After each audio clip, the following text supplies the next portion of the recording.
Welcome back to my channel fine maths classes. So നമ്മൾ വീണ്ടും വന്നിരിക്കുകയാണ് നമ്മുടെ 100 ഷോർട്ട് ക്വസ്റ്റ്യൻസ് മാരത്തോണിൻ്റെ പാർട്ട് 2 ആയിട്ടാണ് മിസ് വന്നിരിക്കുന്നത്. സോ അപ്പോൾ എല്ലാവരും കണ്ടുപിടിക്കുക, നല്ല മാർക്ക് സ്കോർ ചെയ്യുക. ഓക്കെ, അപ്പോൾ മിസ്സിൻ്റെ ചാനൽ സബ്സ്ക്രൈബ് ചെയ്യാത്തവർ please subscribe my channel. Maximum മിസ്സിനെ ഷെയർ ചെയ്ത് സപ്പോർട്ട് ചെയ്യണം കേട്ടോ. എല്ലാവരും സബ്സ്ക്രൈബ് ചെയ്തേക്കണം, കാരണം മിസ്സിന് 50K ആവാനുള്ളതാണ്. സോ അപ്പോൾ എല്ലാവരും സബ്സ്ക്രൈബ് ചെയ്യാൻ മറന്നു പോകരുത്. ഓക്കെ, അതോടൊപ്പം തന്നെ ബെലൈക്കൺ ഇനേബിൾ ചെയ്യണം. സോ നമ്മുടെ ക്വസ്റ്റ്യൻ ഇതാണ്: determine graphically whether the following pair of linear equation 3x - y is equal to 7, 2x plus 5y plus 1 equal to 0 has a unique solution, infinitely many solution or no solution. അപ്പം നമ്മളോട് പറഞ്ഞിരിക്കുന്നത് എന്താണെന്ന് പറഞ്ഞു കഴിഞ്ഞാൽ, ഇത് graphically നമ്മൾ എന്ത് ചെയ്യണം, റെപ്രസെൻറ്റ് ചെയ്യണം. ഓക്കെ, അതായത് ഇത് നമ്മൾ ഈ ഒരു ഇക്വേഷൻ ഗ്രാഫിൽ നമ്മൾ വരച്ചും കൊണ്ട് നമ്മൾ എന്ത് കണ്ടുപിടിക്കണമെന്നാണ് പറഞ്ഞിരിക്കുന്നത്. ഈ ലീനിയർ ഇക്വേഷൻ്റെ യുണീക്ക് സൊല്യൂഷൻ ആണോ, അതോ ഇൻഫിനിറ്റ്ലി മെനി സൊല്യൂഷൻ ആണോ, അതോ നോ സൊല്യൂഷൻ ആണോ എന്നുള്ളതാണ് നമ്മളിവിടെ കണ്ടുപിടിക്കേണ്ടുള്ളത്.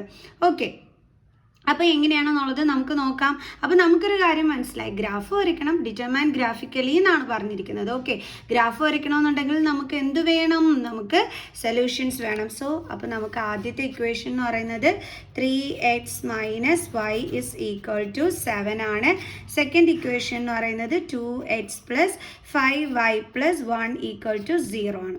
അപ്പോൾ നമുക്ക് ആദ്യത്തെ ഇക്വേഷൻ്റെ ലൈൻ വരയ്ക്കുന്നതിന് വേണ്ടിയിട്ട് നമുക്ക് അതിനുള്ള സൊല്യൂഷൻ കണ്ടെത്താം. 3x - y is equal to 7 എങ്ങനെ നമുക്ക് ഈസി ആയിട്ട് കണ്ടുപിടിക്കാൻ പറ്റും? നമുക്കിതേ 3x is equal to 7 - y ഇപ്പുറം ട്രാൻസ്പോസ് ചെയ്യുമ്പം 7 plus y, then x is equal to 7 plus y by 3. Okay, ഇനി 3യിൽ ഡിവിസിബിൾ ആകുന്ന ഒരു നമ്പർ മേലേക്ക് ഇട്ടിക്കഴിഞ്ഞാൽ നമ്മുടെ കാര്യം ഓക്കെ ആയല്ലേ. സോ അപ്പോൾ നമുക്ക് വൈക്ക് എന്തിട്ട് കൊടുത്താൽ നമുക്ക് കിട്ടുമായിരിക്കാം? വൈക്ക് നമുക്ക് 2 ഇട്ട് കൊടുത്ത് നോക്കാമേ. അപ്പോൾ നമുക്ക് എന്താ കിട്ടുന്നതെന്ന് നോക്കാം. വൈക്ക് മിസ് 2 ഇട്ട് കൊടുത്തു. Then x is equal to 7 plus വൈയുടെ പ്ലേസിൽ 2/3. That is 9/3 is equal to 3. അപ്പോൾ നമുക്കിവിടെ കിട്ടിയ സൊല്യൂഷൻ എന്ന് പറയുന്നത്, എപ്പോഴും നമ്മൾ ആദ്യം എഴുതുമ്പം എക്സിൻ്റെ വാല്യൂ, രണ്ടാമത് നമ്മൾ വൈയുടെ വാല്യൂ, അങ്ങനെ വേണം എഴുതാൻ. അപ്പോൾ ഒരു സൊല്യൂഷൻ നമുക്കിവിടെ കിട്ടി. എന്താണ് നമുക്ക് കിട്ടിയത്? 3, 2 എന്നാണ് നമുക്ക് കിട്ടിയത്. ഇനി അടുത്ത് നമുക്ക് എന്തിട്ട് കൊടുക്കാം നോക്കാം, എന്തിട്ട് കൊടുക്കാൻ പറ്റും എന്നുള്ളത്. ഇനി അടുത്തത് എന്ന് പറയുന്നത്, വീണ്ടും നമുക്ക് ഇതിനകത്തോട്ട് നമുക്ക് വാല്യൂ സബ്സ്റ്റിറ്റ്യൂട്ട് ചെയ്താൽ മതിയേ. X is equal to 7 plus വൈക്ക് ഇനി മിസ് ഇട്ട് കൊടുക്കാൻ പോണ വാല്യൂ എന്ന് പറയുന്നത് നമുക്ക് 0 ഇട്ട് കൊടുക്കാവേ. അപ്പോൾ മിസ് വൈക്ക് 0 ഇട്ട് കൊടുത്താൽ ശരിയാവില്ല അല്ലേ, കാരണം എന്ന് പറയുന്നത് 3യിൽ ഡിവിസിബിൾ ആയിട്ടുള്ള നമ്പർ വേണം നമുക്കിവിടെ വരാനായിട്ട്. സോ വൈക്ക് 0 ഇട്ട് കൊടുത്താൽ പറ്റില്ല. സോ അപ്പോൾ മിസ് വൈക്ക് -7 ഇട്ട് കൊടുക്കുകയാണേ. ഓക്കെ, -7/3. അപ്പോൾ x is equal to plus into minus എന്താണ് മൈനസ്. അപ്പോൾ 7 - 7/3 that is x is equal to 0/3. So അപ്പോൾ ആൻസർ എന്താണ് കിട്ടിയത്? 0. അപ്പോൾ വൈക്ക് -7 ഇട്ട് കൊടുത്തപ്പോൾ നമുക്ക് 0 കിട്ടി. സോ അപ്പോൾ നമ്മുടെ അടുത്ത സൊല്യൂഷൻ എന്താണ്? 0 - 7. എപ്പോഴും എക്സിൻ്റെ വാല്യൂ വേണം ആദ്യം എഴുതാൻ, രണ്ടാമത് വേണം വൈയുടെ വാല്യൂ എഴുതാൻ. നമുക്കൊരു 2 സൊല്യൂഷൻ കണ്ടെത്തിയാൽ മതി ഒരു ഇക്വേഷന്. അപ്പോൾ നമുക്ക് കാര്യമായിട്ട് വരയ്ക്കാൻ പറ്റിക്കോളും. അപ്പോൾ ഇതിന് കിട്ടിയ ആ ഒരു ബോക്സ് നമുക്കൊന്ന് ഈസിക്ക് വേണ്ടി ഒന്ന് ഇവിടെ എടുത്ത് വരയ്ക്കാം, എളുപ്പം നോക്കി വരയ്ക്കുന്നതിന് വേണ്ടിയിട്ട്. ഓക്കെ, അപ്പം എക്സ്, വൈ, 3, ആദ്യം നമുക്ക് കിട്ടിയത് 3, 2 കണ്ടോ, 3, 2. അടുത്ത നമുക്ക് കിട്ടിയത് എന്താണ്? 0 - 7. ഓക്കെ, ഇനി നെക്സ്റ്റ് നമ്മൾ ചെയ്യാൻ പോണത് ഈ സെക്കൻഡ് ഇക്വേഷന് ഇതേപോലെ തന്നെ നമുക്ക് കണ്ടുപിടിക്കണം. സോ നമുക്ക് കണ്ടുപിടിക്കാം. അപ്പോൾ അതെന്താണ്? 2x plus 5y plus 1 is equal to 0. Okay, അപ്പോൾ നമുക്കിത് എഴുതുമ്പം 2x plus 5y is equal to +1 ഇപ്പുറം വരുമ്പോൾ എന്താകും? -1. ഇനിയിപ്പോൾ ഇത് കണ്ടുപിടിക്കാനായിട്ടുള്ള ഏറ്റവും എളുപ്പ വഴി എന്താണ്? നമുക്ക് വൈൻ്റെനെ ഇവിടെ ഇട്ടിട്ട് 5y is equal to -1, എന്നിട്ട് എന്ത് ചെയ്യാം? +2xനെ ഇപ്പുറം കൊണ്ടുവരുമ്പോൾ എന്താകും? -2x. then y is equal to -1 - 2x. 5 into ആണ്, ട്രാൻസ്പോസ് ചെയ്യുമ്പോൾ ഡിവൈഡഡ് ബൈ 5. ഇങ്ങനെ ചെയ്തിട്ട് നമുക്ക് സൊല്യൂഷൻ കണ്ടെത്താൻ വളരെയധികം ഈസിയാണ്. ഇല്ലാന്നുണ്ടെങ്കിൽ ഒരു ഇച്ചിരി പാടുപെടേണ്ടി വരും. എന്നാലും കുഴപ്പമില്ല കേട്ടോ. ഓക്കെ, ഇതാകുമ്പോൾ നമുക്ക് 5ന് ഡിവിസിബിൾ ആയിട്ടുള്ള ഒരു നമ്പർ ഇവിടെ വരുന്ന രീതിയിൽ നമുക്ക് എക്സിന് ഇട്ട് കൊടുത്താൽ മതി. അതുകൊണ്ടാണ് മിസ്സ് ഇങ്ങനെ ചെയ്യണത്. അപ്പോൾ മിസ് ഇപ്പോൾ ഇട്ട് കൊടുക്കാൻ പോണത് എക്സിന് 2 ആണ്. നമുക്ക് നോക്കാം. y is equal to -1 minus 2 into 2 divided by 5 is equal to -1 minus 2 2s are എത്രയാണ് 4/5 is equal to -1 -4 രണ്ട് നെഗറ്റീവ് സൈൻ വന്ന നമ്പേഴ്സ് തമ്മിൽ ആഡ് ചെയ്തിട്ട് നെഗറ്റീവ് സൈൻ ഇട്ട് കൊടുക്കണം. അപ്പോൾ നമുക്ക് എന്താ കിട്ടിയത് -1. അപ്പോൾ നമുക്ക് കിട്ടിയ ആദ്യത്തെ സൊല്യൂഷൻ 2 - 1. ഇനി അടുത്തത് ഇതിനകത്ത് തന്നെയാണ് വീണ്ടും നമ്മൾ ഇട്ട് കൊടുക്കേണ്ടുള്ളത്.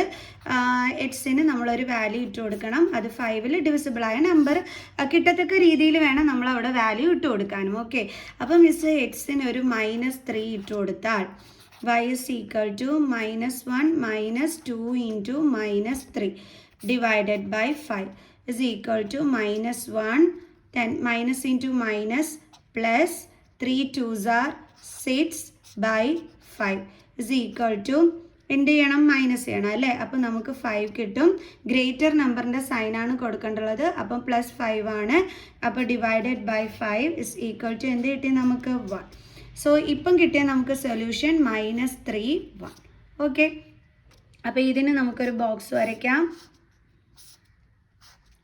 X Y.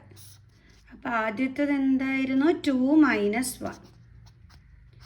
രണ്ടാമത്തേത് എന്തായിരുന്നു -3 1. അപ്പോൾ ഈ ഒരു ബോക്സിനനുസരിച്ചിട്ട് വേണം നമ്മൾ വരയ്ക്കാനായിട്ട്. ഓക്കെ, അപ്പോൾ നമുക്കിതിനെ ഗ്രാഫിനകത്തോട്ട് വരയ്ക്കാം. സോ ദേ മിസ് ഇവിടെ എടുത്ത് 0 1 2 3 4 5 6 അതേപോലെ -1 -2 -3 മുകളിലോട്ട് പോസിറ്റീവ് നമ്പർ, താഴോട്ട് നെഗറ്റീവ് നമ്പർ. സോ ഇനി നമുക്കിത് മാർക്ക് ചെയ്യാം. ആദ്യം നമ്മുടെ ഫസ്റ്റ് ഇക്വേഷൻ 3x - y = 7 ആണ്. അതിൻ്റെ എന്തായിരുന്നു 3 2 0 -7 അല്ലേ. അപ്പോൾ 3 2 എന്ന് പറയുമ്പോൾ ദേ ഇവിടെ. അപ്പോൾ നമുക്ക് എഴുതാം 3 2. അടുത്തത് 0 - 7 എന്ന് പറയുമ്പം ദാ ഇവിടെ. അപ്പോൾ നമുക്ക് എഴുതാം 0 - 7. ഓക്കെ, ഇനി എന്ത് ചെയ്യണം, സ്കെയിൽ വെച്ചിട്ട് ഇത് തമ്മിൽ യോജിപ്പിച്ച് വരയ്ക്കണം. സോ അത് വരച്ചിട്ട് മിസ് നിങ്ങൾക്ക് കാണിച്ചു തരാവേ. ഓക്കെ, അപ്പോൾ മിസ് ഇതേ സ്കെയിൽ യൂസ് ചെയ്തിട്ട് അത് രണ്ടും യോജിപ്പിച്ചു. ഇനി നമ്മുടെ ആ ഇക്വേഷൻ്റെ ഏത് ഇക്വേഷൻ്റെ ലൈനാണ് നമ്മൾ കാണിക്കണം. 3x - y = 7. അത് നമുക്ക് എങ്ങനെ എഴുതാം, 3x - y 7 ഇപ്പുറം കൊണ്ടുവരുമ്പോൾ എന്താകും -7 is equal to 0. ഓക്കെ, അപ്പോൾ നമുക്ക് അങ്ങനെ ഇവിടെ എടുത്ത് എഴുതാം. 3x - y -7 is equal to 0. Okay, ഇനി അടുത്ത ഇക്വേഷൻ എന്ന് പറയണത് 2x + 5y + 1 = 0 ആണ്. അതിൻ്റെത് 2 - 1 -3 1. 2 - 1 എന്ന് പറയുമ്പോൾ ദേ ഇവിടെ വരും. സോ 2 - 1. ഇനി അടുത്ത എന്തായിരുന്നു -3 1. അപ്പോൾ -3 എന്ന് പറയുമ്പോൾ ഇവിടെ 1 എന്ന് പറയുന്നത് ദാ ഇവിടെ. അപ്പോൾ അതിൻ്റെ നേർക്ക് ദേ ഇവിടെ വരും.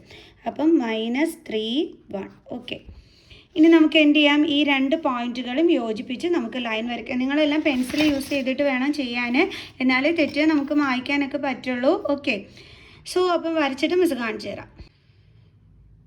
ഓക്കെ, അപ്പോൾ മിസ് ഇതേ അടുത്ത ലൈനും വരച്ചിട്ടുണ്ട്.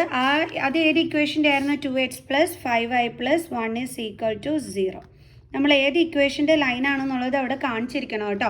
ഓക്കെ, ഇപ്പം നമ്മളോട് പറഞ്ഞിരുന്നത് എന്താണ്, ക്വസ്റ്റ്യനിൽ ഗ്രാഫിൽ നോക്കി ഡിറ്റർമൈൻ ചെയ്യാനാണ് പറഞ്ഞിരുന്നത്. യൂണിറ്റ് സൊല്യൂഷൻ ആണോ, ഇൻഫിനിറ്റ്ലി മെനി സൊല്യൂഷൻ ആണോ, അതോ നോ സൊല്യൂഷൻ ആണോ എന്നുള്ളത്. ഇത് കണ്ടിട്ട് ഇപ്പോൾ എന്താ മനസ്സിലാക്കിയത്, ദേ ഇവിടെ രണ്ട് ലൈനുകൾ തമ്മിൽ എന്ത് ചെയ്യുന്നുണ്ട്, ദാ ഇവിടെ മീറ്റ് ചെയ്യുന്നുണ്ട് അല്ലേ. അതായത് ഇൻ്റർസെക്റ്റ് ചെയ്യുന്നുണ്ട്. ഇവിടെയും ഇവിടെയുമായിട്ട് ഇൻ്റർസെക്റ്റ് ചെയ്യുന്നുണ്ട്. അവിടുത്തെ ഇതെന്താണ് 2 - 1 ആണ് അല്ലേ, ആ ഒരു പോയിന്റ് ഓഫ് ഇൻ്റർസെക്ഷനിൽ ഉള്ളതെന്ന് പറയുന്നത് ആണല്ലോ. അതിൻ്റെ അർത്ഥം എന്താണ്, ഇവിടെ യൂണിറ്റ് സൊല്യൂഷൻ ആണെന്നാണ് അല്ലേ. അപ്പോൾ നമ്മൾ ഇവിടെ എന്തെടുത്ത് എഴുതി വെക്കണം, സിൻസ് ദ പോയിന്റ് ഓഫ്, ഇതേപോലെ നമ്മളവിടെ എഴുതിയിരിക്കണം, since the point of intersection is 2 - 1. എന്നിട്ട് എന്താണ് നമ്മൾ എഴുതേണ്ടുള്ളത്, hence it has unit solution. ഓക്കെ, അപ്പോൾ നമുക്ക് എഴുതാം hence it has unique solution. നമ്മൾ ഗ്രാഫ് വരച്ചു, അത് കണ്ടുപിടിക്കുകയും ചെയ്തു. ഓക്കെ, ഇനിയിപ്പം ഒരു ലൈനിൻ്റെ മുകളിൽ കൂടിയായിരുന്നു അടുത്ത ലൈൻ, അതായത് കോയിൻസിഡൻറ്റ് ലൈൻ ആയിരുന്നെങ്കിൽ നമുക്ക് കിട്ടിയിരുന്നെങ്കിൽ നമ്മൾ എന്താ പറഞ്ഞേനെ, ഇൻഫിനിറ്റ്ലി മെനി സൊല്യൂഷൻ എന്ന് പറഞ്ഞേനെ അല്ലേ. ഇനി രണ്ട് പാരലൽ ലൈൻസ് ആയിരുന്നെങ്കിലോ നമ്മൾ എന്ത് പറഞ്ഞേനെ, നോ സൊല്യൂഷൻ എന്നായിരുന്നേനെ നമ്മൾ പറയുന്നത്. ഓക്കെ, ഇവിടെ ഇങ്ങനത്തെ ലൈൻ ആയതുകൊണ്ട് നമ്മൾ എന്ത് പറഞ്ഞു, യൂണിറ്റ് സൊല്യൂഷൻ ആണ് എന്നുള്ളത് ക്ലിയർ. അപ്പം ഗ്രാഫിക്കലി ഡിറ്റർമൈൻ ചെയ്യാൻ പറഞ്ഞു കഴിഞ്ഞാൽ ഇതേപോലെ വേണം എൻ്റെ മക്കൾസ് ചെയ്യാനായിട്ട്. ഓക്കെ, ഇനി നമുക്ക് നെക്സ്റ്റ് ക്വസ്റ്റ്യൻ ചെയ്യാം. ഇനി അടുത്ത നമ്മുടെ ക്വസ്റ്റ്യൻ ഏതാണ്, the ratio of A 2-digit number two the sum of digits of that number is 4:1 if the digits in the units place is 3 more than the digits in the tens place, then what is the number? So അപ്പോൾ എന്താണ് നമ്മളെടുത്ത് പറഞ്ഞിരിക്കുന്നത്, ഒരു 2-digit നമ്പറിൻ്റെ ratio two the sum of the digits of that number okay is 4:1. അതായത് ഇപ്പം നമുക്ക് 2-digit നമ്പറിൻ്റെ കാര്യമാണ് പറഞ്ഞിരിക്കുന്നത്. അപ്പം നമുക്ക് നമ്പേഴ്സ് ഏതാണെന്നൊന്നും നമുക്ക് അറിയത്തില്ല, അതുകൊണ്ട് തന്നെ let the digit in unit place be y. നമുക്ക് യൂണിറ്റ് പ്ലേസിൽ അത് എന്തായിട്ട് എടുക്കാം, വൈ ആയിട്ട് എടുക്കാം. ഓക്കെ, എന്നിട്ട് ടെൻസ് പ്ലേസിൻ്റെത് നമുക്ക് എന്തായിട്ട് എടുക്കാം, എക്സ് ആയിട്ട് നമുക്ക് എടുക്കാം. ഓക്കെ, ഇപ്പോൾ നമുക്ക് എന്ത് കിട്ടി, ഇതേ 2 ഡിജിറ്റ് കിട്ടി, എക്സ് വൈ എന്ന് പറയുന്ന 2 ഡിജിറ്റ് കിട്ടി. ഓക്കെ, അപ്പോൾ ഇത് വെച്ചിട്ട് നമ്മുടെ നമ്പർ എന്തായിരിക്കും വരുന്നത്, therefore number is equal to, അതെങ്ങനെയാണ് ചെയ്യണേ, ഇത് നമുക്കറിയാം വൺസ് പ്ലേസും ഇത് ടെൻസ് പ്ലേസിലാണ്. അപ്പോൾ നമ്മൾ സാധാരണ എക്സ്പാൻഡഡ് ഫോമിൽ എഴുതുമ്പോൾ എങ്ങനെ എഴുതുന്നത്, ടെൻസ് പ്ലേസിലാകുമ്പോൾ 10 into x പ്ലസ് വൺസ് പ്ലേസിലാകുമ്പോൾ നമ്മൾ എങ്ങനെ എഴുതും, y into 1. അതായത് എങ്ങനെ കിട്ടും നമുക്ക് 10x പ്ലസ് y എന്ന് കിട്ടും അല്ലേ. അപ്പോൾ ഇതാണ് നമ്മുടെ നമ്പർ എന്ന് പറയുന്നത് 10x പ്ലസ് y. ഇനി എന്താ നമ്മളെടുത്ത് പറഞ്ഞിരിക്കുന്നത് എന്നുള്ളത് നോക്കാം. ഈ 2-digit നമ്പറിൻ്റെയും അതേപോലെ തന്നെ ഇതേ നമ്പറിൻ്റെ ഡിജിറ്റുകൾ തമ്മിൽ ആഡ് ചെയ്യുന്നതിൻ്റെയും റേഷ്യോ എന്തിന് ഈക്വൽ ആണെന്നാണ് പറഞ്ഞിരിക്കുന്നത്, 4:1 ഈക്വൽ ആണെന്നാണ് പറഞ്ഞിരിക്കുന്നത്. ദാറ്റ് മീൻസ് ഫസ്റ്റ് പറയുന്ന കാര്യം ശ്രദ്ധിച്ച് കേട്ടോണം, 2-digit number okay, the ratio of A 2-digit number, അതായത് ഈ 2-digit നമ്പർ എന്ന് പറയുന്നത് ഏതാണ്, നമ്മുടെ 10x പ്ലസ് 5 ഇതിൻ്റെയും പിന്നെ എന്തിൻ്റെയാണ് പറഞ്ഞിരിക്കുന്നത്, sum of digits of that number, ആ നമ്പറിൻ്റെ ഡിജിറ്റുകൾ തമ്മിൽ ആഡ് ചെയ്യുന്നത്. ആ നമ്പറിൻ്റെ ഡിജിറ്റുകൾ എന്ന് പറയുന്നത് ഏതാണ്, എക്സും വൈയും. അപ്പോൾ ഇത് തമ്മിൽ ആഡ് ചെയ്യുന്നത് എന്ന് പറയുമ്പോൾ നമ്മൾ എങ്ങനെ എഴുതും, എക്സ് പ്ലസ് വൈ ഇതിൻ്റെ റേഷ്യോ ഓക്കെ എന്ന് പറയുമ്പം ഇതേപോലെ വരും, 10x plus y is to x plus y എന്ന് പറയുന്നത് എന്തിന് ഈക്വൽ ആണെന്നാണ് തന്നിരിക്കുന്നത്, 4:1 ഈക്വൽ ആണെന്നാണ് തന്നിരിക്കുന്നത്. ക്ലിയർ? പിടികിട്ടി എൻ്റെ മക്കൾസിന്? ഇതിനെ മിസ് ഫ്രാക്ഷനിലാക്കി എഴുതിയതാണ് 10x plus y divided by x plus y എന്ന്. ഓക്കെ, ഇതിനെ ഫ്രാക്ഷനിലാക്കി എഴുതുമ്പോൾ എങ്ങനെ വരും, ഇസ് ഈക്വൽ ടു 4/1. ഇതെങ്ങനെ കിട്ടിയെന്ന് മനസ്സിലായോ? നമ്മുടെ ക്വസ്റ്റ്യനിൽ പറഞ്ഞിരിക്കുന്നത് നമ്മുടെ 2-digit നമ്പർ, നമ്മുടെ നമ്പർ എന്താണ്, 10x പ്ലസ് വൈ, അതിൻ്റെയും കണ്ടോ, അതിൻ്റെയും പിന്നെ എന്തിൻ്റെ ആണ്, sum of digits of that number, ആ നമ്പറിൻ്റെ ഡിജിറ്റുകളുടെ സം. ആ നമ്പറിൻ്റെ ഡിജിറ്റുകളുടെ സം എന്താണ്, എക്സും വൈയുമാണ് ആ നമ്പറിൻ്റെ ഡിജിറ്റുകൾ എന്ന് പറയുന്നത്. അപ്പോൾ അതിൻ്റെ സം എന്ന് പറയുമ്പോൾ എക്സ് പ്ലസ് വൈ, അതിൻ്റെ റേഷ്യോ എന്ന് പറയുമ്പോൾ ഈസ് ടു എന്ന് നമ്മളിവിടെ കറക്റ്റായിട്ട് എഴുതി. കണ്ടോ, രണ്ടിൻ്റെയും റേഷ്യോ ഇതാണ് മിസ് ആദ്യം കാണിച്ചിരിക്കുന്നത്. ഇത് എന്തിന് ഈക്വൽ ആണ്, ഈസ് 4:1. അപ്പോൾ ഇതേ കണ്ടോ, ഇതിനെ ഫ്രാക്ഷനിലാക്കി നമ്മളിതേ ഇങ്ങനെ എടുത്ത് എഴുതുന്നാൽ നമുക്ക് കണ്ടുപിടിക്കാൻ പറ്റും. അപ്പോൾ നമുക്ക് കണ്ടുപിടിക്കാം. ഇത് നമ്മുടെ ക്വസ്റ്റ്യൻ അനുസരിച്ചിട്ട് നമ്മൾ എഴുതിയ കാര്യമാണ്. എന്തെന്ന് പറയുന്നത്, ഈ 10x plus y is to എന്തായിരുന്നു, x plus y is equal to 4:1. ഇത് നമ്മുടെ ക്വസ്റ്റ്യൻ അനുസരിച്ച് എഴുതി, അത് നമ്മൾ ഫ്രാക്ഷനിലാക്കി എഴുതുകയും ചെയ്തു. ഇനി നമുക്കിതൊന്ന് ക്രോസ് മൾട്ടിപ്ലൈ ചെയ്യാവേ. അതായത് ഇതെങ്ങനെ ക്രോസ് മൾട്ടിപ്ലൈ ചെയ്യാം. അപ്പോൾ എങ്ങനെ വരും, നമുക്ക് 10x പ്ലസ് വൈ ഇൻറ്റു 1 എന്താണ്, 10x plus y is equal to 4ഉം എക്സ് പ്ലസ് വൈയും കൂടി തമ്മിൽ മൾട്ടിപ്ലൈ ചെയ്യണം. ഓക്കെ, അപ്പം 10x plus y is equal to 4 into x എന്താണ്, 4x പ്ലസ് 4 ഇൻറ്റു വൈ എന്താണ്, 4y. സോ 10x പ്ലസ് 4xനെ ഇങ്ങോട്ട് ട്രാൻസ്പോസ് ചെയ്യുമ്പോൾ -4x is equal to 4y, then ഈ പ്ലസ് വൈനെ ഇങ്ങോട്ട് ട്രാൻസ്പോസ് ചെയ്യുമ്പോൾ -y, that is 6x is equal to 3y. ഇനി നമുക്ക് എന്ത് ചെയ്യാം, നമുക്കിത് ഈ 3നെ ഇങ്ങോട്ട് ട്രാൻസ്പോസ് ചെയ്യാം. അപ്പോൾ 6/3 into x is equal to y, that is 2x is equal to y. ഇത് നമുക്ക് ഫസ്റ്റ് ഇക്വേഷനായിട്ട് എടുക്കാം. ഓക്കെ, ഇനി ഇത് ആദ്യത്തെ കണ്ടീഷൻ വെച്ചിട്ട് നമ്മൾ എഴുതിയതാണ്. ഇനി വീണ്ടും പറയുന്നുണ്ട് നമ്മുടെ ക്വസ്റ്റ്യനിൽ. എന്താണ് പറയുന്നത്? If the digits in the unit places 3 more than digits in the tens place. അതായത് യൂണിറ്റ് പ്ലേസിലുള്ള നമ്മുടെ ഡിജിറ്റ് എന്ന് പറയുന്നത് എന്തിന് ഈക്വൽ ആണെന്നാണ് പറഞ്ഞിരിക്കുന്നത്? 3 more than the digit in the tens place. Tens പ്ലേസിലുള്ള ഡിജിറ്റിനെ കാട്ടിയും 3 കൂടുതലാണെന്നാണ് പറഞ്ഞിരിക്കുന്നത്. അപ്പോൾ അത് നമുക്ക് കറക്റ്റ് ചെയ്ത് എഴുതാം. ഡിജിറ്റിൻ്റെ യൂണിറ്റ് പ്ലേസ് എന്ന് പറയുമ്പോൾ y. ഇത് എന്തിന് ഈക്വൽ ആണ്? ടെൻസ് പ്ലേസിലുള്ള ഡിജിറ്റിനെ കാട്ടിയും 3 കൂടുതൽ. ടെൻസ് പ്ലേസിലുള്ള ഡിജിറ്റ് എക്സ് ആണ്, അതിനെക്കാട്ടിയും 3 കൂടുതൽ എന്ന് പറയുമ്പോൾ x+3. ഡേ കിട്ടി. അടുത്ത ക്വസ്റ്റ്യൻ അനുസരിച്ച് നമുക്ക് ഓക്കെ. ഇനി നമുക്കിവിടെ എന്ത് ചെയ്യാം? വൈയുടെ വാല്യൂ നമ്മൾ ഓൾറെഡി കണ്ടുപിടിച്ച് വെച്ചിട്ടുണ്ട്. എന്താണ്? 2x. അപ്പോൾ നമുക്ക് വൈയുടെ പ്ലേസിൽ എന്ത് കൊടുക്കാം? 2x is equal to x+3. ഇനി എക്സിനെ ഇങ്ങോട്ട് ട്രാൻസ്പോസ് ചെയ്യുമ്പോൾ 2x - x is equal to 3. 2x - x എന്താണ്? x. കാരണം ഇവിടെ 2, ഇവിടെ ഒന്നുമില്ലെങ്കിൽ 1, 2 - 1 1. അപ്പോൾ 1x എന്ന് എഴുതില്ല, x എന്ന് എഴുതത്തുള്ളൂ. അപ്പോൾ എക്സിൻ്റെ വാല്യൂ എന്താ കിട്ടിയത്? 3. അപ്പോൾ എക്സിൻ്റെ വാല്യൂ 3 എന്ന് കിട്ടി.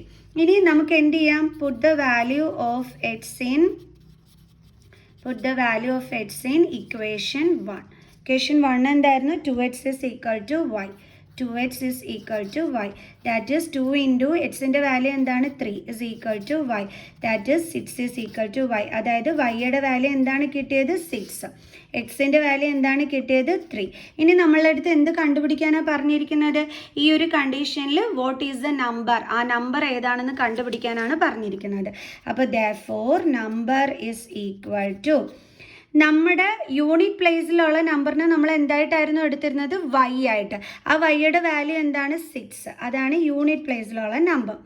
ദെൻ ടെൻസ് പ്ലേസിൽ എന്തായിരുന്നു? എക്സ്. ആ എക്സിൻ്റെ വാല്യൂ എന്താണ്? 3. സോ ടെൻസ് പ്ലേസിൽ മിസ് 3 ഇട്ട് കൊടുത്തു. കണ്ടോ? ഇത് വൺസ് പ്ലേസിലും വന്നു, ഇത് ടെൻസ് പ്ലേസിലും വന്നു. അപ്പോൾ എന്ത് കിട്ടി നമ്മുടെ നമ്പർ? 36. കണ്ടോ? കാരണം നമ്മുടെ യൂണിറ്റ് പ്ലേസിൽ y ആയിരുന്നു, അതിൻ്റെ വാല്യൂ എന്താണ്? 6. ടെൻസ് പ്ലേസിൽ എക്സ് ആയിരുന്നു, അതിൻ്റെ വാല്യൂ എന്താണ്? 3. സോ അപ്പോൾ നമ്മളിത് കറക്റ്റ് ചെയ്ത് എഴുതുമ്പോൾ എങ്ങനെ വരും? 36. കണ്ടില്ലേ? കറക്റ്റ് ആയില്ലേ? സോ അപ്പോൾ നമ്മുടെ നമ്പർ എന്താണ്? 36. മനസ്സിലായോ ഇത് എങ്ങനെയാണ് ചെയ്യുന്നതെന്നുള്ളത്? ഓക്കെ ആണല്ലോ? ഇനി നെക്സ്റ്റ് ക്വസ്റ്റ്യൻ ചെയ്യാം. ഓക്കെ, നമ്മുടെ അടുത്ത ക്വസ്റ്റ്യൻ ഇതാണ്. ശരിക്കും പറഞ്ഞു കഴിഞ്ഞാൽ നമ്മുടെ 11ാമത്തെ ക്വസ്റ്റ്യൻ ആണ് ഇത്. ഓക്കെ, അതായത് പഴയ വീഡിയോയുടെ ഇതിൻ്റെ ആദ്യത്തെ പാർട്ട് 1ൻ്റെ ലിങ്ക് മിസ് ഡിസ്ക്രിപ്ഷനിൽ കൊടുത്തേക്കാട്ടോ. പഠിക്കാത്ത മക്കൾസ് അത് കണ്ട് തീർച്ചയായിട്ടും പഠിക്കണവേ. നിങ്ങൾക്ക് എക്സാമിന് ഹെൽപ്പ് ചെയ്യുന്നതിന് വേണ്ടിയിട്ടാണ് മിസ് ഇത് ചെയ്യുന്നത്. അപ്പോൾ എല്ലാവരും നല്ലതായിട്ട് തന്നെ കണ്ട് പഠിക്കുക കേട്ടോ. ഓക്കെ, അപ്പോൾ നെക്സ്റ്റ് ക്വസ്റ്റ്യൻ ഇതാണ്. For what value of k the pair of linear equation 3x + y is equal to 3 and 6x + ky is equal to 8 does not have a solution. അതായത് കെക്ക് എന്ത് വാല്യൂ കൊടുത്താലാണ് നമ്മളുടെ ഈ ഒരു പെയർ ഓഫ് ലീനിയർ ഇക്വേഷന് സൊല്യൂഷൻ ഇല്ലാതെ വരുന്നത്? So അപ്പോൾ അതെങ്ങനെ നമുക്ക് കണ്ടെത്താനായിട്ട് പറ്റും? നമ്മുടെ ഫസ്റ്റ് വൺ ഇതാണ്, 3x + y is equal to 3. അടുത്തത് 6x + ky is equal to 8. എങ്ങനെയാണ് നമ്മൾ ചെയ്യേണ്ടത്? നമുക്ക് നോക്കാം. എങ്ങനെയാണ് നമ്മൾ ചെയ്യേണ്ടത്? നമ്മുടെ ഈ ഒരു സിസ്റ്റത്തിന് സൊല്യൂഷൻ ഇല്ലാതെ വരുന്നത് ഏത് ഇതിലാണ് നമ്മൾ പഠിച്ചിട്ടുള്ളതിനകത്ത്? സൊല്യൂഷൻ ഇല്ലാതെ വരുന്നത് നമ്മുടെ ടെക്സ്റ്റ് ബുക്കിനകത്ത് നമ്മൾ പഠിച്ചിട്ടുള്ള ഒരു സംഭവം ഉണ്ടല്ലോ, നമുക്ക് കാണിച്ചു തരാം. ഇതാ കണ്ടില്ലേ ഈ ഒരു ടേബിൾ? ഇതെല്ലാവരും നല്ലതായിട്ട് തന്നെ പഠിച്ചു വെക്കണം കേട്ടോ, ഇത് നമുക്ക് വേണ്ടുള്ളതാണ്. സോ അപ്പം നോ സൊല്യൂഷൻ വരുന്ന ആ ഒരു സിസ്റ്റം ഏതാണ്? a1/a2 is equal to b1/b2 is not equal to c1/c2 ആണ് അല്ലേ? അപ്പോൾ ഇത് എടുത്ത് എഴുതിയിട്ട് നമുക്ക് ഇതിനനുസരിച്ചിട്ട് ചെയ്യാവേ. അപ്പോൾ എന്താണ്? a1/a2 is equal to b1/b2 is not equal to c1/c2. ഇതിലാണ് നമുക്ക് എന്ത് വരുന്നത്? നോ സൊല്യൂഷൻ്റെ ഇത് നമുക്ക് കിട്ടുന്നത് അല്ലേ? അപ്പോൾ ഇവിടെ no solution, does not have a solution എന്ന് പറയുമ്പോൾ നോ സൊല്യൂഷൻ. അപ്പോൾ നോ സൊല്യൂഷൻ കിട്ടുന്ന ഇങ്ങനെ ഒരു ക്വസ്റ്റ്യൻ തന്നു കഴിഞ്ഞാൽ നിങ്ങൾ ആദ്യം ചെയ്യേണ്ടുള്ളത് ഇവിടെ does not have a solution എന്ന് തന്നിട്ടുള്ളത് കൊണ്ട് തന്നെ ആ നോ സിസ്റ്റം വരുന്ന സൊല്യൂഷൻ്റെ ഫോർമുല എടുത്ത് എഴുതി വയ്ക്കുക. എന്നിട്ട് നമ്മൾ വാല്യൂസ് സബ്സ്റ്റിറ്റ്യൂട്ട് ചെയ്ത് കൊടുക്കുക. a1 എന്ന് പറയുമ്പം ഇതാണ് നമ്മുടെ ഫസ്റ്റ് ഇക്വേഷൻ, ഇതാണ് നമ്മുടെ സെക്കൻഡ് ഇക്വേഷൻ. അപ്പോൾ a1 b1 c1 എന്ന് പറയുന്ന ഫസ്റ്റ് ഇക്വേഷൻ്റെത് എടുത്ത് എഴുതേണ്ടുള്ളത്. a2 b2 c2 എന്ന് പറയുമ്പോൾ സെക്കൻഡ് ഇക്വേഷനിലെ കാര്യങ്ങളാണ് എടുത്ത് എഴുതേണ്ടുള്ളത്. സോ a1 എന്ന് പറയുമ്പോൾ ഫസ്റ്റ് ഇക്വേഷനിൽ എക്സിൻ്റെ വാല്യൂ, അതായത് a1/a2 is equal to എക്സിൻ്റെ വാല്യൂ എന്താണ്? 3/a2 എന്ന് പറയുമ്പം ഇവിടുത്തത് 3/6. എന്ത് കിട്ടി നമുക്ക്? 1/2. ഇനി അടുത്തത് b1/b2. b1/b2 എന്ന് പറയുമ്പോൾ വൈയുടേതാണ്. അപ്പോൾ ഇവിടെ 1 ആണ്, ഇവിടെ വൈയുടെ കോഫിഷ്യൻ്റ് എന്താണ്? k ആണ്. അപ്പോൾ 1/k. ഓക്കെ, ഇനി C1/C2 എന്ന് പറയുമ്പോൾ നമ്മുടെ കോൺസ്റ്റൻറ്റ് 3/8. ഓക്കെ, അപ്പം ശരിക്കും പറഞ്ഞാൽ നമ്മുടെ സിസ്റ്റം ഇതാണ്. A1/A2 is equal to B1/B2 is not equal to C1/C2. അപ്പോൾ ഇത് നമുക്ക് എടുത്ത് എഴുതാം. നമുക്ക് ആദ്യം A1/A2 എന്താണ് കിട്ടിയത്? 1/2 is equal to B1/B2. 1/K is not equal to എന്താണ്? 3/8. അപ്പോൾ ഇനി നമ്മൾ എങ്ങനെ കെയുടെ വാല്യൂ കണ്ടുപിടിക്കുന്നത്? ഇത് വെച്ചിട്ടാണ് നമ്മൾ കെയുടെ വാല്യൂ കണ്ടെത്താൻ പോകുന്നത്. ഇത് രണ്ടും കൂടി തമ്മിൽ നമ്മൾ ഇക്വേറ്റ് ചെയ്തിട്ട് 1/2 is equal to 1/K. ഇനി ക്രോസ് മൾട്ടിപ്ലൈ ചെയ്യാം. K into 1, K is equal to 2 into 1, 2. അപ്പോൾ കെയുടെ വാല്യൂ എന്താണ് ഇവിടെ കിട്ടിയത്? 2. അപ്പം നമ്മുടെ does not have a solution വരുന്നത് എപ്പോഴാണ്? കെയുടെ വാല്യൂ 2 ആകുമ്പോഴാണ്. സോ അപ്പോൾ നമ്മൾ ആൻസർ കണ്ടെത്തി K is equal to 2. അപ്പോൾ ഇങ്ങനെ ഒരു ക്വസ്റ്റ്യൻ ചോദിക്കുകയാണെങ്കിൽ ഇതേപോലെ വേണം നിങ്ങൾ ചെയ്യാനായിട്ട്. ഓക്കെ, ഇനിയിപ്പം സൊല്യൂഷൻ ആണെന്നാണെങ്കിൽ നിങ്ങൾ എന്ത് ചെയ്യുക? അതായത് യുണീക്ക് സൊല്യൂഷൻ എന്ന് തരികയാണെന്നുണ്ടെങ്കിൽ നിങ്ങളിതാ ഈ ഒരു സിസ്റ്റം വേണം യൂസ് ചെയ്യാനായിട്ട്. ഇൻഫിനിറ്റ്ലി മെനി സൊല്യൂഷൻസ് ആകുമ്പം ഈ ഒരു സിസ്റ്റത്തിൻ്റെ ഫോർമുല. Okay, clear? അപ്പോൾ ഇതെല്ലാം നിങ്ങൾ നല്ല രീതിയിൽ പഠിച്ചു വെച്ചേക്കണം കേട്ടോ. ഓക്കെ, അപ്പോൾ നമുക്ക് നെക്സ്റ്റ് ക്വസ്റ്റ്യനിലോട്ട് പോവാം. നമ്മുടെ അടുത്ത 12th ക്വസ്റ്റ്യൻ ഇതാണ്. Find whether the following pair of linear equations is consistent or inconsistent. അതായത് ഇവിടെ തന്നിരിക്കുന്ന നമ്മുടെ ഈ ഒരു pair of linear equation consistent ആണോ അതോ ഇൻകൺസിസ്റ്റൻ്റ് ആണോ എന്നാണ് ചോദിച്ചിരിക്കുന്നത്. കൺസിസ്റ്റൻ്റ് എന്ന് വെച്ചാൽ സൊല്യൂഷൻ ഉള്ളതിനെയാണ് നമ്മൾ കൺസിസ്റ്റൻ്റ് എന്ന് പറയുന്നത്. ഇൻകൺസിസ്റ്റൻ്റ് എന്ന് വെച്ച് കഴിഞ്ഞാൽ സൊല്യൂഷൻ ഇല്ലാത്തത്, നോ സൊല്യൂഷൻ, അത് വരുന്നതാണ് ഇൻകൺസിസ്റ്റൻറ്റ്. കൺസിസ്റ്റൻ്റ് എന്ന് പറയുന്നത് സൊല്യൂഷൻ വരുന്നത്, അതായത് യൂണിറ്റ് സൊല്യൂഷൻ ആകാം, ഇൻഫിനിറ്റ്ലി മെനി സൊല്യൂഷൻ ആകാം. സൊല്യൂഷൻ ഉള്ളതാണ് കൺസിസ്റ്റൻറ്റ്, സൊല്യൂഷൻ ഇല്ലാത്തതാണ് ഇൻകൺസിസ്റ്റൻറ്റ്. ഓക്കെ, അറിഞ്ഞൂടാതിരിക്കരുത്. കൺസിസ്റ്റൻറ്റ് മീൻസ് സൊല്യൂഷൻ ഉള്ളത്, ഇൻകൺസിസ്റ്റൻറ്റ് മീൻസ് സൊല്യൂഷൻ ഇല്ലാത്തത്. സോ നമുക്ക് ചെക്ക് ചെയ്ത് നോക്കാം. നമുക്ക് എന്താ, ഇതാണ് നമ്മുടെ ഫസ്റ്റ് ഇക്വേഷൻ, ഇതാണ് നമ്മുടെ സെക്കൻഡ് ഇക്വേഷൻ. അപ്പം നേരത്തെ മിസ് ഇതേ കാണിച്ചു തന്നിട്ടുണ്ടായിരുന്നു, കണ്ടില്ലേ? ഇതിലേതെങ്കിലും വരികയാണെന്നുണ്ടെങ്കിലാണ് നമുക്കറിയാൻ പറ്റുന്നത് കൺസിസ്റ്റൻ്റ് ആണോ ഇൻകൺസിസ്റ്റൻ്റ് ആണോ എന്നൊക്കെ ഉള്ളത് നമുക്ക് ചെക്ക് ചെയ്യാം. സോ ആദ്യം നമുക്ക് A1/A2 കണ്ടുപിടിക്കാം. A1 എന്ന് പറയുമ്പോൾ 3/A2 എന്ന് പറയുമ്പോൾ എക്സിൻ്റെ coefficient 6 is equal to 1/2. Okay, അതായത് ഇത് കട്ട് ചെയ്യുമ്പോഴാണ് നമുക്ക് 1/2 എന്ന് കിട്ടുന്നത്. ദെൻ അടുത്തത് B1/B2. B1/B2 എന്ന് പറയുമ്പോൾ വൈയുടെ കോഫിഷ്യൻറ്റ് 2 അടുത്തത് എന്താണ്? -4. എപ്പോഴും മൈനസ് സൈൻ ഉണ്ടെങ്കിൽ അത് ചേർത്തിട്ടേ എഴുതാൻ പാടുള്ളൂ. മൈനസ് സൈൻ നമുക്കങ്ങ് ന്യൂമറേറ്ററിന് കൊടുക്കാം. അപ്പോൾ ഇത് കട്ട് ചെയ്യുമ്പോൾ എന്താ കിട്ടുന്നത്? 1/2. അതായത് -1/2 ആണ് കിട്ടുന്നത്. ഇവിടുത്തെ ഈ 4ൻ്റെ നെഗറ്റീവ് സൈനാണ് മിസ് ന്യൂമറേറ്ററിൽ ഇട്ട് കൊടുത്തിരിക്കുന്നത്. ഓക്കെ, അതായത് 2/-4 ആണ്. എപ്പോഴും നമ്മൾ ഡിനോമിനേറ്ററിലുള്ളത് ആർക്ക് കൊടുക്കും? ന്യൂമറേറ്ററിന് കൊടുക്കും അല്ലേ? സോ അതുകൊണ്ടാണ് മിസ് ഇവിടെ -2/4 എന്ന് എഴുതിയത്. ഓക്കെ, അപ്പോൾ ഇത് കട്ട് ചെയ്തപ്പോൾ കിട്ടിയത് എന്താണ്? -1/2. ഇതും ഈക്വൽ ആണോ? അല്ല. അപ്പോൾ നമുക്ക് എങ്ങനെ എഴുതാം? A1/A2 is not equal to B1/B2. ഇങ്ങനെ വന്നാൽ നമ്മൾ പഠിച്ചിട്ടുള്ളത് എന്താണ്? ഇൻ്റർസെക്റ്റിംഗ് ലൈനും യുണീക്ക് സൊല്യൂഷനുമാണെന്നാണ് പഠിച്ചിട്ടുള്ളത് അല്ലേ? അതിൻ്റെ അർത്ഥം എന്താണ്? ഈ pair of linear equation consistent ആണ് എന്നാണ് അല്ലേ? Hence the pair of linear equation is consistent. Clear? അപ്പോൾ ഇങ്ങനെ ചോദിച്ചാൽ എങ്ങനെയാണെന്നുള്ളത് മനസ്സിലാക്കിയല്ലോ. ഇനി നമുക്ക് നെക്സ്റ്റ് ക്വസ്റ്റ്യൻ ചെയ്യാം. അടുത്ത നമ്മുടെ ക്വസ്റ്റ്യൻ ഇതാണ്. Speed of A boat in still water is 15 km/h. It goes 30 km upstream and returns back at the same point in 4 hours 30 minutes. Find the speed of the stream. Okay, എന്താണ് പറഞ്ഞിരിക്കുന്നത്? നമ്മുടെ ബോട്ടിൻ്റെ speed 15 km/h എന്ന് പറഞ്ഞിട്ടുണ്ട്. സ്ട്രീമിൻ്റെ speed നമുക്ക് അറിഞ്ഞുകൂടാ, അതിന് നമ്മൾ എന്തായിട്ട് എടുത്തു? x km/h ആയിട്ട് നമ്മൾ എടുത്തു. ഓക്കെ, ഇനി എന്താണ് പറഞ്ഞിരിക്കുന്നത്? ഇവിടെ നിന്നും അത് അപ്സ്ട്രീം പോയത് എത്ര കിലോമീറ്റർ ആണെന്നാണ് പറഞ്ഞിരിക്കുന്നത്? 30 km. എന്നിട്ട് തിരിച്ച് ഇതേ പോയിന്റിൽ തന്നെ വരികയും ചെയ്തു. അതിനെടുത്ത ആ ഒരു ടൈം എന്ന് പറയുന്നത് എത്രയാണ്? 4 hours 30 minutes. ഓക്കെ, അതായത് പോയി ഈ ഒരു പോയിന്റിലേക്ക് പോയി, അതായത് ഈ ഒരു ദൂരം സഞ്ചരിച്ച് അതേ സെയിം പോയിന്റിൽ തന്നെ തിരിച്ചു വരാൻ എടുത്ത ടൈമാണ് അല്ലേ? എന്ന് വെച്ചാൽ ടോട്ടൽ ടൈം ടേക്കൺ എത്രയാണെന്നാണ് നമുക്ക് തന്നിരിക്കുന്നത്? 4 hours 30 minutes എന്നാണ് നമുക്കിവിടെ തന്നിരിക്കുന്നത് അല്ലേ? ക്ലിയർ? സോ ഈ 40 hours 30 minutes നമുക്കൊന്ന് കറക്റ്റ് ചെയ്ത് എഴുതാം. അതായത് 40 hours എങ്ങനെ എഴുതാൻ പറ്റും നമുക്ക്? നമുക്ക് ആദ്യമേ ഇതിനെ രണ്ടിനെയും മിനിറ്റിനകത്തോട്ട് കൺവേർട്ട് ചെയ്തിട്ടൊക്കെ നമുക്ക് എഴുതാവേ.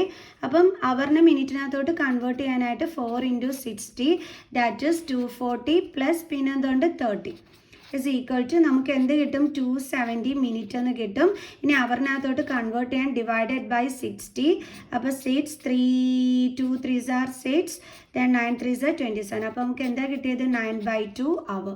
സോ അപ്പോൾ ഇവിടെ ടോട്ടൽ ടൈം ടേക്കൺ എത്രയാണ് 9/2 hours. ഓക്കെ, ഇനി നമ്മൾ എഴുതുന്നത് speed in upstream. Speed in upstream എന്ന് പറയുമ്പോൾ എന്താണ് 15 - x.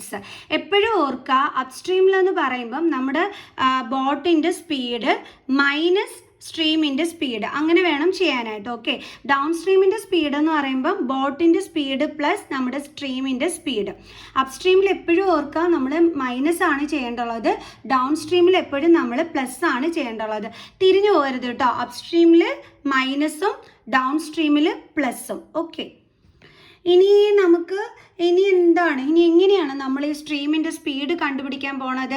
നമ്മുടെ ക്വസ്റ്റ്യൻ അനുസരിച്ചിട്ട് അപ്സ്ട്രീമിലോട്ടും ഡൗൺ സ്ട്രീമിലോട്ടും, അതായത് അങ്ങോട്ട് പോയി ഇങ്ങോട്ട് തിരിച്ചു വരാനായിട്ട് എടുത്ത ആ ടോട്ടൽ ടൈം എന്ന് പറയുന്നത് എത്രയാണ് 4 hours 30 minutes ആണ്. അതായത് അവറിൽ പറഞ്ഞാൽ 9/2 hours ആണല്ലോ. അങ്ങനെയെങ്കിൽ നമുക്ക് അതിനെ എങ്ങനെ എഴുതാം? അതായത് മുകളിലോട്ട് പോണ ആ ഒരു ടൈം പ്ലസ് തിരിച്ചു വരുന്ന ടൈം, അത് ഈക്വൽ ആണ് എന്തെന്ന് പറയുന്നത് ഈ 9/2 അവർ എന്ന് പറയുന്നത്. മനസ്സിലായ എൻ്റെ മക്കൾസിന്? അതായത് മുകളിലോട്ട് പോകാൻ എടുത്ത ടൈം അത് എത്രയായിരിക്കും? ടൈം ടേക്കൺ അപ്സ്ട്രീമിലെ ടൈം ടേക്കൺ അത് എത്രയായിരിക്കും? ഇസ് ഈക്വൽ ടു, അതെങ്ങനെയാണ് നമ്മൾ കണ്ടുപിടിക്കേണ്ടുള്ളത്? ഡിസ്റ്റൻസ് ബൈ സ്പീഡ് അല്ലേ. സോ ഡിസ്റ്റൻസ് എന്ന് പറയുന്നത് 30 ആണ് ബൈ സ്പീഡ് അപ്സ്ട്രീമിലെ എന്താണ് 15 - x അല്ലേ. അതേപോലെ ഡൗൺ സ്ട്രീമിലെ ടൈം ടേക്കൺ എന്ന് പറയുന്നത് എന്താണ്? Downstream time taken is equal to distance by speed അല്ലേ.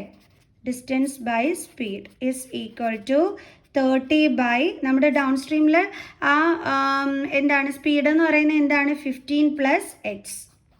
ഓക്കെ, അപ്പം നമ്മുടെ അപ്സ്ട്രീമിലേക്ക് എടുത്ത ടൈം എന്ന് പറയുന്നത് 30/15 - x ആണ്. ഡൗൺ സ്ട്രീമിലേക്ക് എടുത്ത ടൈം എന്ന് പറയുന്നത് 30/15 + x ആണ് തിരിച്ചു വരാനായിട്ട്. ഓക്കെ, അപ്പോൾ അങ്ങോട്ട് പോയി ഇങ്ങോട്ട് വരാൻ, അപ്പോൾ ഈ രണ്ട് ടൈമും കൂടി ചേരുന്നതാണ് എന്തെന്ന് പറയണത് നമ്മുടെ 4 hours 30 minutes എന്നും പറഞ്ഞ് അവർ തന്നിരിക്കുന്ന സംഭവം. പിടികിട്ടിയോ? അതായത് അങ്ങോട്ട് പോയി ആ 30 kilometer അങ്ങോട്ട് പോയി തിരിച്ച് അതേ പോയിന്റിലോട്ട് വരാനെടുത്ത ടൈമാണ് 4 hours 30 minutes എന്ന് പറയുന്നത്. അതായത് അങ്ങോട്ട് പോയ ഈ ഒരു ടൈമും തിരിച്ചു വന്ന ഡൗൺ സ്ട്രീമിലെ ടൈമും കൂടി തമ്മിൽ ആഡ് ചെയ്യുമ്പോഴല്ലേ നമുക്കിത് കിട്ടുന്നത് ആണല്ലോ. അപ്പോൾ നമ്മൾ അങ്ങനെ വേണം ഇവിടെ എഴുതാനായിട്ട്. കണ്ടോ മിസ് എഴുതിയിരിക്കുന്നത് time taken in upstream plus time taken in down stream. കണ്ടോ, ഇത് രണ്ടും കൂടി ആഡ് ചെയ്യുന്നതാണ് എന്തെന്ന് പറയുന്നത് ഈ 4 hours 30 minutes. 4 hours 30 minutes നമ്മൾ എങ്ങനെ ആക്കി എഴുതി 9/2 എന്ന്. കണ്ടോ, ഇതേപോലെ വേണം ഇത് ചെയ്യാനായിട്ട്. ഇനി എന്ത് ചെയ്യണം? നമ്മുടെ ഇവിടുത്തെ LCM ഒക്കെ എടുത്തിട്ട് വേണം നമ്മളിനി ചെയ്യാൻ. ഇവിടുത്തെ LCM എന്ന് പറയുന്നത് എന്താണ് 15 - x × 15 + x ആണ്. ഓക്കെ, മുകളിൽ എങ്ങനെ വരും? ഓക്കെ, മിസ് കാണിച്ചു തരാവേ. ഇവിടെ എന്ന് പറയുമ്പോൾ 15 + x കൊണ്ട് താഴെ മുകളിൽ നമ്മൾ എന്ത് ചെയ്യണം? മൾട്ടിപ്ലൈ ചെയ്യണം. ഓക്കെ, അതേപോലെ ഇവിടെ 15 - x കൊണ്ട് നമ്മൾ മൾട്ടിപ്ലൈ ചെയ്യണം. കണ്ടില്ലേ? അപ്പോൾ കറക്റ്റ് ആയല്ലോ LCM. ഓക്കെ, ഇനി നമുക്ക് എങ്ങനെ എഴുതാം? 30 × 15 + x + 30 × 15 - x is equal to 9/2. ഇനി മിസ്സ് ബാക്കിയുള്ള സ്റ്റെപ്സ് എഴുതിയിട്ട് എക്സ്പ്ലെയിൻ ചെയ്ത് തരാം. കാരണം മിസ്സിൻ്റെ ഇതിൽ ഒട്ടും തന്നെ സ്പേസ് ഇല്ല, കട്ടായി പോകണം കേട്ടോ. ഓക്കെ, അപ്പോൾ ഇനി എഴുതിയിട്ട് മിസ്സ് പെട്ടെന്ന് എക്സ്പ്ലെയിൻ ചെയ്ത് തരാം. അല്ലെങ്കിൽ മിസ് അങ്ങ് ചെയ്ത് കാണിക്കാം. ഓക്കെ, അപ്പോൾ ഇവിടെ രണ്ടിടത്തും 30 ഉണ്ടേ. അപ്പോൾ നമുക്ക് ആ 30നെ കോമൺ എടുക്കാം. ബാക്കി ഇവിടെ എന്തൊക്കെയാണ് ഉള്ളത്? ഇവിടുന്ന് 30 വന്നു കഴിഞ്ഞാൽ പിന്നെ 15 + x. ഓക്കെ, പ്ലസ് ഇവിടുന്ന് 30 വന്നു കഴിഞ്ഞാൽ ബാക്കി എന്താ ഇവിടെ ഉള്ളത്? 15 - x ഡിവൈഡഡ് ബൈ ഇത് കണ്ടാർക്ക് ഏത് രീതിയിലാണ് കിടക്കുന്നത്? a - b × a + b ഫോമിലാണ് അല്ലേ. അപ്പോൾ അതിനെ നമ്മൾ a² - b² ഫോമിലോട്ടാക്കി മാറ്റണം. a എന്ന് പറയുന്നത് 15 ആണ്, സ്ക്വയർ മൈനസ് b ഇവിടെ ആരാണ്? x. x² is equal to 9/2. അപ്പം 30 ഇൻറ്റു 15 പ്ലസ് 15 എത്രയാണ് 30 അല്ലേ. ഇനി പ്ലസ് എക്സും മൈനസ് എക്സും ക്യാൻസൽ ആയി പോകും. Divided by 15 square 225 minus x square is equal to 9/2. 30 into 30 എത്രയാണ് 900 by 225 minus x square is equal to 9/2. Okay, ഇനി നമുക്ക് എന്ത് ചെയ്യാം, ക്രോസ് മൾട്ടിപ്ലൈ ചെയ്യണം അല്ലേ. അപ്പം 2 into 900 is equal to 9 into 225 minus x square. അപ്പം 1800 is equal to 225 into 9, 9 5 are 45, 4, 9 2 are 18, then 18, 90, 20, 22 അല്ലേ. 2, 9 2 are 18, 20. അപ്പോൾ നമുക്ക് എത്ര കിട്ടി, 2025 minus 9 into x square 9 x square. ഇനി നമ്മൾ എന്ത് ചെയ്യും, ഇതിനെ ഇങ്ങോട്ട് ട്രാൻസ്പോസ് ചെയ്യും. അപ്പോൾ 1800 minus 2025 is equal to minus 9 x square. So 2025 നിന്ന് 1800 മൈനസ് ചെയ്യണം. അപ്പം നമുക്ക് 225 എന്ന് കിട്ടും. ചെറിയ നമ്പറിൽ നിന്ന് മൈനസ് ചെയ്യുന്ന രീതി കിടക്കുന്നതുകൊണ്ട് negative sign is equal to minus 9 x square. Okay, ഇനി നമ്മൾ എന്ത് വേണം, ഈ മൈനസ് 9 നമ്മൾ ഇങ്ങോട്ട് ട്രാൻസ്പോസ് ചെയ്യണം. അപ്പോൾ minus 225 minus 9 into x square ആണ്. സോ ട്രാൻസ്പോസ് ചെയ്യുമ്പോൾ divided by minus 9 is equal to x square. ഇതും ക്യാൻസലായി പോകും. അപ്പോൾ ഇവിടെ 9 ഇൻറ്റു 25 ആണ് 225 എന്ന് പറയുന്നത്. അപ്പം 25 ആണ്, 9 ഇൻറ്റു 25 ആണ് 225 എന്ന് പറയുന്നത്. അപ്പം നമുക്കിവിടെ എന്താ ആൻസർ വന്നത്, 25 is equal to x square. അതായത് എക്സ് സ്ക്വയറിൻ്റെ വാല്യൂ 25 ആണ്. അപ്പോൾ എക്സ് എന്ന് പറയുമ്പോൾ square root of 25 is equal to എത്ര കിട്ടി നമുക്ക്, 5. സോ എക്സ് എന്ന് പറഞ്ഞ് നമ്മൾ ആരെയായിരുന്നു ഇവിടെ എടുത്തിരുന്നത്, സ്പീഡ് ഓഫ് ദ സ്ട്രീം കണ്ടുപിടിക്കാൻ പറഞ്ഞിരുന്നതും സ്പീഡ് ഓഫ് ദ സ്ട്രീം ആണ്. അപ്പോൾ നമുക്ക് എഴുതാം speed of the stream is equal to, നമുക്ക് speed of the stream is equal to എന്തെന്ന് എഴുതാം, നമുക്ക് 5 km/h. കാരണം നമുക്ക് എക്സിൻ്റെ വാല്യൂ ഇവിടെ കിട്ടിയത് 5 ആണ്. സോ അതിൻ്റെ അർത്ഥം നമ്മുടെ എക്സ് എന്നും പറഞ്ഞാൽ നമ്മൾ എടുത്തത് സ്ട്രീമിൻ്റെ സ്പീഡിനെയാണ് അല്ലേ. അപ്പോൾ നമുക്ക് എന്താണ് കിട്ടിയത്, 5 km/h. അപ്പോൾ എല്ലാവർക്കും മനസ്സിലായി കാണുമെന്ന് വിചാരിക്കുന്നു. സോ ബാലൻസ് ക്വസ്റ്റ്യനുമായിട്ട് മിസ് അടുത്ത വീഡിയോയിൽ കാണാം കേട്ടോ. അപ്പോൾ സബ്സ്ക്രൈബ് ചെയ്യാൻ മറന്നു പോകരുത്, മിസ്സിനെ ഒന്ന് സപ്പോർട്ട് ചെയ്തേക്കണേ. അപ്പോൾ ബൈ സ്റ്റുഡൻസ്.